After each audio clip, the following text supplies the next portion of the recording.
Look, it's not for you, it's for our customers. Are you confused? Do you feel like you're going crazy with how many of your beloved IPs are being changed and distorted in ways that don't really make sense?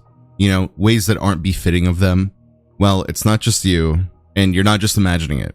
It's happening. And why? Why would they do that? Why would a company like Nintendo, like we're going to be talking about today, why would they do that? Why would they change something that people already liked into something that it isn't? Well, if you watched my video about Nintendo trying to be Disney, you already know the answer. If you haven't, go check it out. But simply put, they want to have mass market appeal for every one of their IPs. And as a result, they don't really care about the backlash right now. They don't care about the fans not liking this product, not liking this installment to the series. It's not a big deal to them. You have to look at the big picture when you want to sort of like step into the shoes of corporate Nintendo. They don't do these things for fans necessarily, and not even critics to a full extent, but the critics are important because the number that gets slapped on it is important, even though it's lost all of its meaning, which I'll get into later. But they're not doing this for us. They're doing this for them, and they're doing this for what they want future Metroid fans to be. If all of the pre-established fans all collectively say they don't like this game, they don't like Metroid Prime 4, it doesn't matter as long as your average person, you know, maybe some of you would call it normie, your average normie would like the game. You know, if they like the game, then that's a win to Nintendo. They don't want to rely on their established fan base to propel them going forward.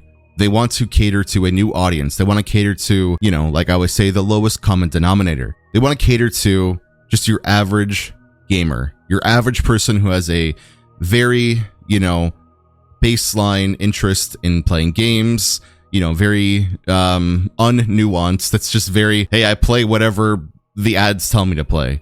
You know, I'm going to play Ghost of Yote because that's what's been advertised to me. You know, they don't really think much past that. They play the biggest games that people talk about, that they see the, you know, gaming channels talk about, and that's that. That's it. That is Nintendo's goal with Metroid going forward. They don't want Metroid to be a, I don't know if saying niche is exactly accurate, but they don't want it to be something that, you know, only appeals to a certain demographic. They want to broaden that fan base, that user base. You know, that's why these characters are there. I think a lot of people haven't realized that yet. Like, they're all like, why would they do this? Why would they do this? Why is this guy in here? Why is Miles McKenzie here? Why is, you know, the one girl Federation soldier like going, oh my gosh, it's Samus? Or the whole, look, she's going morph ball. Oh, you know, why would they do this? Well, the answer's obvious. It's because they have to dumb it down. They have to make it extremely simple and easy to digest for like those average gamers, like I was saying, like the lowest common denominator. They didn't make it really simple. Like now the average gamer will go, oh, okay, morph ball is important. Okay, like that's a thing. Okay. Because the character said like, look, morph ball, you know, like they have to like dumb it down and just make it extremely obvious, you know, the things they should like latch onto or remember or, you know, pay attention to. And that's really frustrating, obviously, for people like myself and many of the other fans, if not all of them, who have a brain and can think for themselves. It's frustrating for them because they see this and they're like, wow, this sucks. Like, this is obviously worse than what we had before it. The only people that are saying otherwise are people that are just Nintendo shows that don't, you know, maybe they even know, you know, I've said it before, I think they know they're wrong, but they kind of just feel the need to defend it no matter what. But even they know that this is not good. This is pretty bad. This is kind of it for Metroid. Metroid is going to be something else entirely going forward. They don't care if you don't like it. It's not for you. They don't care about you. They don't care about your wants or needs. It's not for you. It's not for you anymore. And I don't mean it in the sense of like, you know, where the people will be like, you are not the target audience. You know, like when the kind of argument they use for like Pokemon. That's not what I mean. What I mean is, quite literally, it's not for you. It's, you know, it's for an audience that hasn't even played a Metroid game yet. That's who and what it's for. That's the purpose that this serves. Did you guys see that Universal's trying to secure the rights for a Metroid movie so they can add it to the whole Mario cinematic universe, whatever? That's where this is headed. You know, Metroid is going to be like a, you know, akin to like Star Wars going forward. And that actually just like hurt me to say out loud, because Metroid is not about having a fun little adventure. Metroid is like dark, gritty, and very serious. Like it handles a lot of life and death matters. And I honestly, I was thinking about it. I was trying to think of where there was another time where one of the Metroid games was intentionally funny, like trying to be funny. Maybe there's something I'm not thinking of right off the top of my head, but I think humor is one of those things that absolutely should not be in a Metroid game. Or, you know, if it was, it should be like a little funny moment, you know, maybe Samus like not saying something, you know, like maybe a scary monster going, ah, and Samus just staring at it like point blank, you know. That's badass, but it's also like kind of funny. But I'm talking about like dialogue, but also just like goofy funny. I don't think that has a place in Metroid, because I was thinking about it and I was like, what is the fundamental flaw with Metroid Prime 4? You know, it is obviously the side characters. It is obviously a lot of yapping, but it's not just that. Like just talking wouldn't actually be horrible. It wouldn't ruin it. You know, a lot of people will be like, I'm not really into that. I wish people would shut up. But it wouldn't ruin it inherently. It's the humor. It's trying to be funny. Metroid is not funny at all. It's very serious. And that's the problem, is someone who doesn't know anything, someone who doesn't care about Metroid, or maybe they say they do, that actually don't. They don't know the series. They don't understand it. They don't really get it. They would be like, well, what's the problem? Why don't you guys like Miles McKenzie? I like him. He's lovable. He's a lovable dork.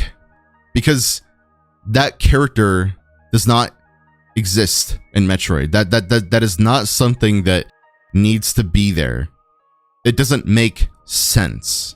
It's out of place. It's out of touch. It doesn't represent the series. It doesn't represent the heart and soul of what Metroid is. Metroid is not funny. Metroid is deeply serious. And, you know, one of the opening scenes of the game is like a giant battle, you know, like space pirates going crazy and everyone's shooting each other. And then we're gonna like start being funny. Like, it should be super serious. Like, if they had just done this game and they had, you know, had side characters, but kept them serious, you know, maybe like very, very, very sparingly. And I mean like extremely sparingly, like maybe 1 or 2 at the absolute most lines of, you know, quote unquote funny dialogue, like a little smirk, like, you know, like, I mean like super subtle. Then like I could accept it. I genuinely could accept it. But they just went from 0 to 100. They went from the series having, you know, extremely serious tones to just being downright goofy. It just doesn't work at all. And it sucks. But again, the point I'm trying to make in this video is that they don't care. They don't care that it doesn't make sense. They do not care. It's not for you. It's not for me. It's not for you. It's for normies, for lack of a better word. And that hurts. You know, it really hurts. And this is why, you know, many of the people that are quote unquote grifting tend to what the other side would say, like what the Nintendo shills and White Knights would say. That's why they tend to be beating a dead horse. You know, that's why we keep saying these things over and over. That's why we keep complaining. That's why we keep, you know, not accepting what they're putting out, because it sucks. It's fundamentally flawed. It's bad. It's a net negative. It decreases like the nuance. It decreases the actual art form itself. It is just plain bad. It is the wrong move. Well, artistically, creatively, but monetarily, maybe it will be the right move. But that's the thing. It's only the right move if our complaints don't pierce through into the mainstream. That's the gamble that Nintendo is making. That's the gamble that they've been making multiple times ever since the Switch 2's release. And frankly, in a lot of the Switch 1's life cycle. They're gambling that they can make more money appealing to people that don't really care about, you know, the legacy or the past when it comes to these series than catering to the people that do. So every time they launch one of these games that is obviously bad, you know, it is worse than what came before it, they are hoping that our complaints are quiet enough or that are stifled enough, that the Nintendo shills are loud enough to kind of cover us up and to keep the, you know, the average consumers that don't really, you know, go into these discussions, keep them blind, keep them deaf, so that they still buy the game. That's what they're hoping for. And so to that I say no. I'm not going to stop talking. I'm not going to just shut up because like, oh, well, I guess there's a lot of people saying that it's fine, so therefore it's fine. No, it's not. It's actually bad. Like Metroid Prime 4 is bad. And on that note, the review score means nothing. When it comes to critics, the review score means like it means next to nothing. Like critics have lost pretty much all of their credibility in the last decade or so. A critic review score is really just sort of what they think that they want people to hear. You know, they just sort of put a number that it's like, okay. And I'm talking about the big ones. You know, I'm not talking about like the smaller scale. I'm talking about the big ones that have something to lose in terms of the reputation. They don't want to get in trouble, so they just put out a number that kind of sounds safe, you know, kind of sounds right. And then of course some of them put it higher than it should be because they're literally paid to do so. But yeah, for the most part, it kind of evens out into a number that isn't actually accurate. I think the number that it settled on was about 80, 81, 79. I saw a couple different screenshots, but it's about 80, which is ironically pretty bad still. Even for like a critic review score, that's pretty bad because, you know, gamer review scores are very inflated. We all know this. It's, you know, a 7 is a 5. Like a 7 is a 5 out of 10. A 7 is like mid. It's like, hey, it's a game. You know, what do you want me to say? That's what a 5 out of 10 should be, but that gets turned into a 7 because they don't want to be mean to it. They feel like a 5 is mean. And so an 8 is really more of like a 6 or like a 6.5, maybe like a low 7. That's really what it should be, you know, but they don't want to be mean. That it sounds mean to put it at a 6 or a 7. Oh God. No, nope. But anyway, what I'm saying is that the review critic score does not matter. It does not matter. And of course, you know, it doubly doesn't matter because, you know, at the end of the day, your opinion is your opinion. Like you can play it or watch someone play it or, you know, both and kind of come to your own conclusion about it. But just know that at the end of the day, Nintendo doesn't care about your opinion. You know, however you feel about it, however you would rank it, Nintendo does not care. And Metroid fans actually tend to be a little bit more picky than, you know, some of the other like Nintendo IP fan bases. And it's because Metroid's atmosphere is so specific. It's like I couldn't even like necessarily compare it to something directly. Maybe, you know, Alien, which, you know, is kind of inspired off of kind of like, yeah, that's close. But Metroid is so specific and I love it. Like I deeply love the atmosphere because no other series gives me that feeling. And that's why Metroid fans are a little bit picky because it's such a specific vibe. Like it's not horror and it's not a fun little space adventure either. It's like this like middle ground and it's so good. And that vibe is so hard to nail, which is why I'm so sad that it's gone now. Like we're not going to get any more of that going forward ever. Maybe there will be like a weird Metroid spin-off game, or maybe there will be another just mainline series game that will have like little moments, like little fleeting memories, like little parts where it's like, oh, that's it. Like that's the feeling. And then it goes away because someone else starts talking again. It's just sad. It's just genuinely upsetting because that is like something that was unique to Metroid that I loved. And that's the other problem is that like video games these days, especially with how Nintendo's going, they're no longer going to be unique. Like each series is going to be no different than the next because they always want them to be the most marketable. They always want them to be as easy to digest as possible. And so they dumb it down, they distill it, they pasteurize it, whatever analogy you want to use. They dumb it down to where anyone can understand it. You know, No one has to explain the vibe of Metroid to you because the characters in the game will do it for you, you know?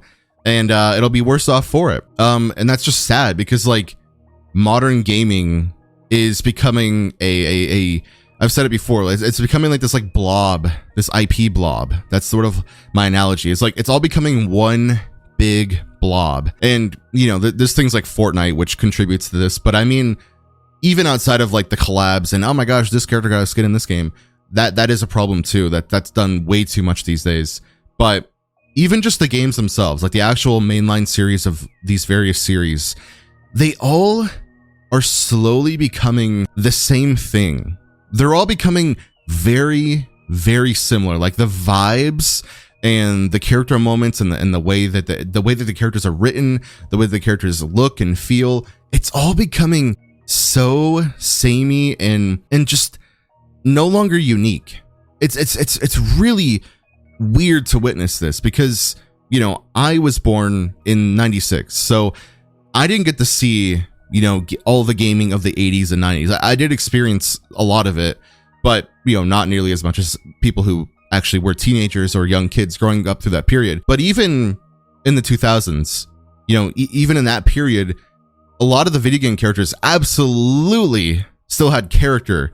They had changed from, you know, the decades prior, but they were absolutely unique.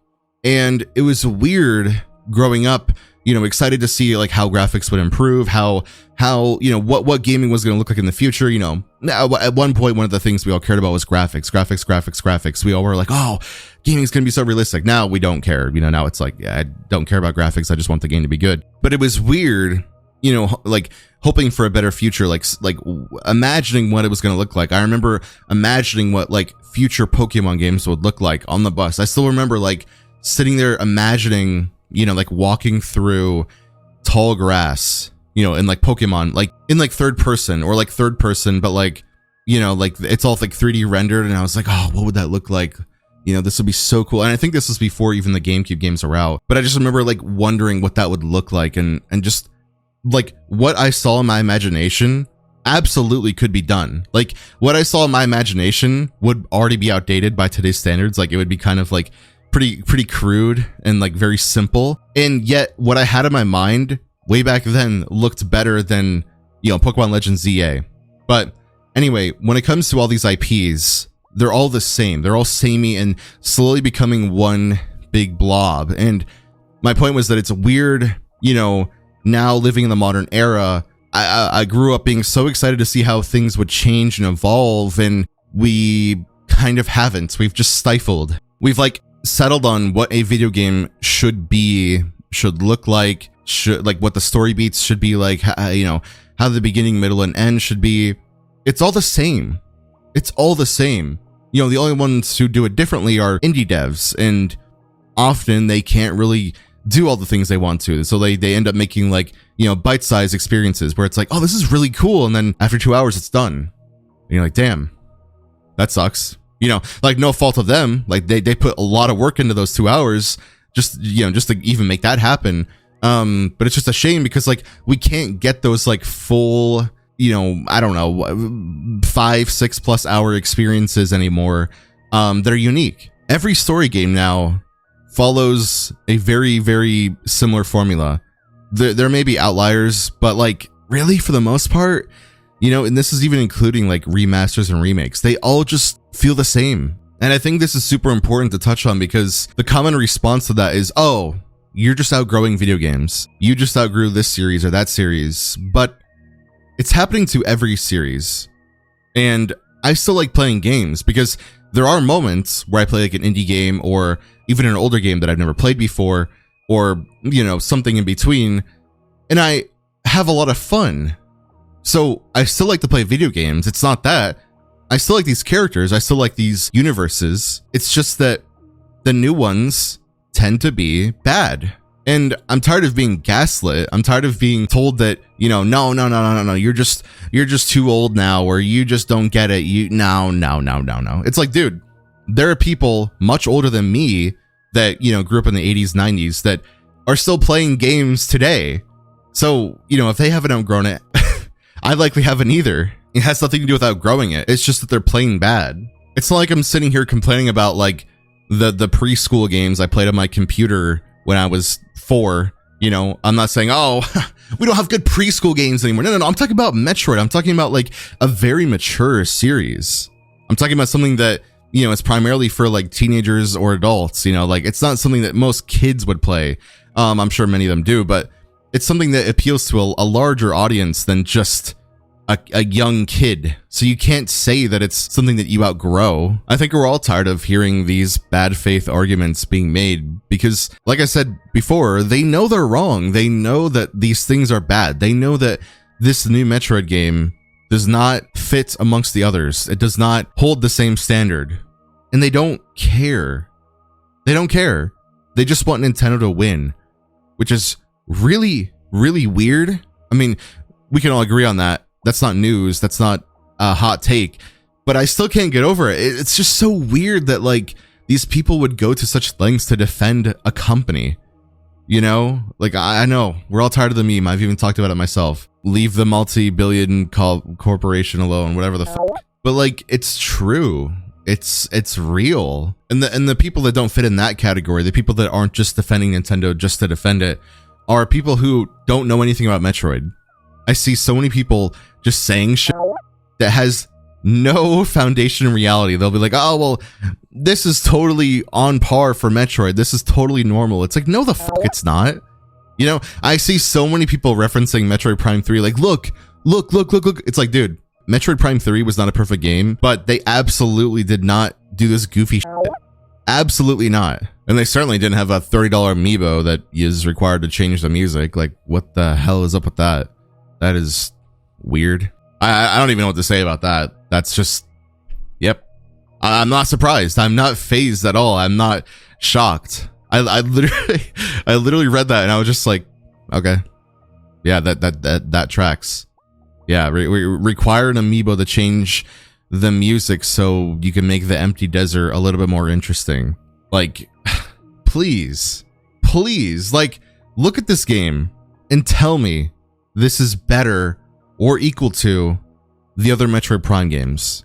Tell me that with a straight face. Tell me that. You're wrong. You're wrong. If you think that's the case, you are quite literally wrong. Factually, objectively wrong.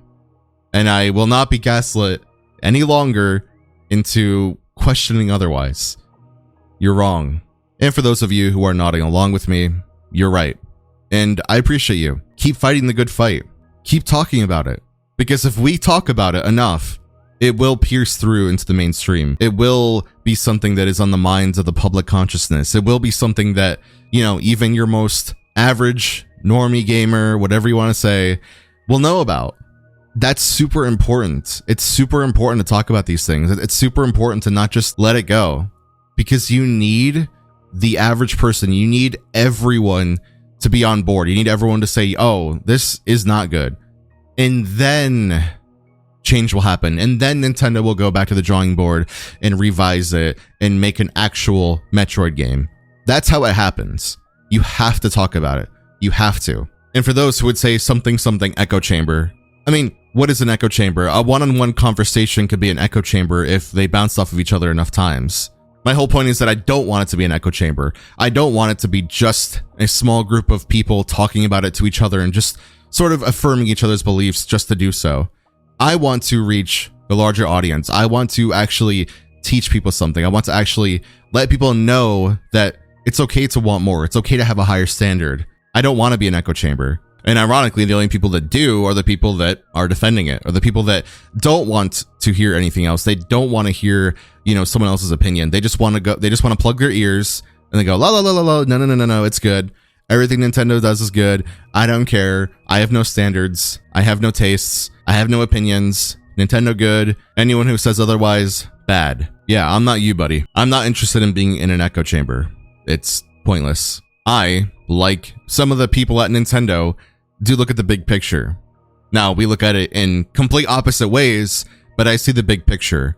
I don't see this in like a little squabble, a little, oh, that sucks that that game wasn't good. No. I see the big picture. I'm using this now as ammo. I'm using this on top of everything else that is going on to push forth an argument, to let people know that this is not okay. This is just another step onto that path. This is just another part of that journey. And if you're interested in taking that journey with me, consider subscribing.